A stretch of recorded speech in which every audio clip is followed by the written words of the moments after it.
Assalamualaikum warahmatullahi wabarakatuh. Sahabat yang berbahagia, ada sebuah analogi. Ada seseorang yang setiap hari mengolesi orang lain dengan kotoran. Ada seseorang yang setiap hari memberikan temannya sebuah kotoran setiap hari.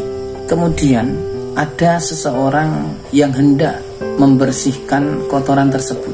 Yang pertama mungkin pakai air biasa disiram atau mungkin dilap masih bisa.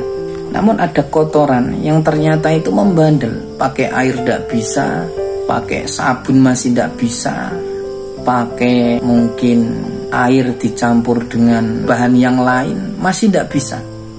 Harus disikat. Kemudian disikat masih membandel ini kotoran. Lalu yang tukang membersihkan ini punya inisiatif, dia dikorek. Mungkin dikorek pakai sesuatu yang kelihatannya berbahaya. Mungkin pakai pisau kecil dikorek agar kotoran itu hilang. Tiba-tiba yang setiap hari tadi memberi kotoran itu datang melihat seseorang membersihkannya, yang padahal orang ini pernah meminta tolong, "Pak, kotoran ini bersihkan ya. Pak, tolong, ini mungkinlah ini teman saya ini kotor, tolong dibersihkan ya." Namun di lain waktu dia lupa bahwa dia pernah meminta tolong kepada orang yang tadi membersihkan untuk membantu agar temannya itu tidak kotor lagi. Tiba-tiba di satu waktu orang ini tidak terima ketika orang tersebut yang padahal dimintai tolong untuk membersihkan kotorannya menggunakan caranya. Memang tampaknya itu berbahaya, namun itu demi menghilangkan kotoran yang ada di temannya tadi. Namun ini bukan sebuah kotoran, namun ini bukan soal bersih membersihkan, akan tetapi ini tentang seorang guru yang menegur siswanya yang mungkin sudah berkali-kali tidak bisa diingatkan, berkali-kali ditegur, masih saja dia jelas-jelas melanggar peraturan. Mungkin sang guru ini tadi disiram tidak bisa, dicuci tidak bisa, pakai sabun tidak bisa, dikasak pakai sikat tidak bisa. Mungkin guru ini harus pakai alat, dipukullah mungkin. Tidak ada bekasnya untuk membersihkan adab yang kotor, untuk membersihkan sifat bandel yang ada dalam diri siswa tersebut. Ternyata dunia ini sudah berbeda. Sang guru yang jelas-jelas dimintai tolong untuk membuat anaknya menjadi lebih baik, menjadi lebih bermoral, menjadi lebih beradab, tiba-tiba ditegur dengan proses. Kalau bagi saya itu proses.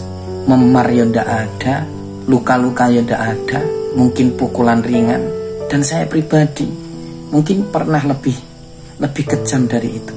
Tapi tidak ada niat untuk membunuh, niat untuk menyakiti, mendidik. Karena mungkin ucapan sudah tidak bisa, bentakan sudah tidak bisa, hukuman sudah tidak mempan.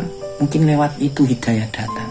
Dan untuk para orang tua, semuanya tergantung pendidikan dari rumah. Jangan kotori anakmu agar guru tidak kesusahan untuk membersihkannya. Jika di rumah baik-baik saja, insya Allah di sekolah anak itu tidak akan berulah. Namun jika di rumah sedang tidak baik-baik saja, saya yakin, Al-Fakir yakin, dia di sekolah pun akan berulah dan tidak akan baik-baik saja.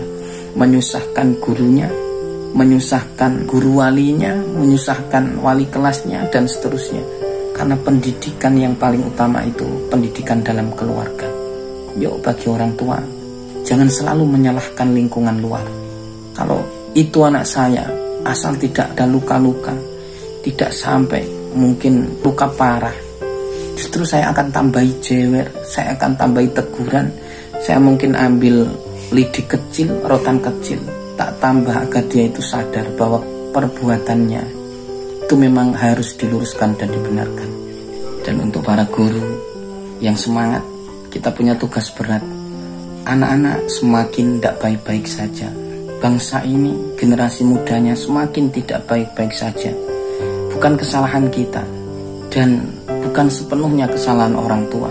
namun memang zamannya, tantangan kita semakin berat.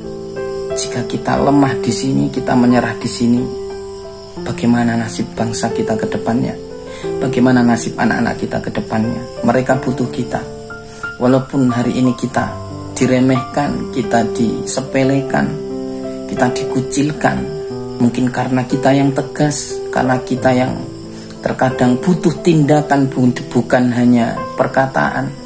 Kadang dianggap itu tidak manusiawi.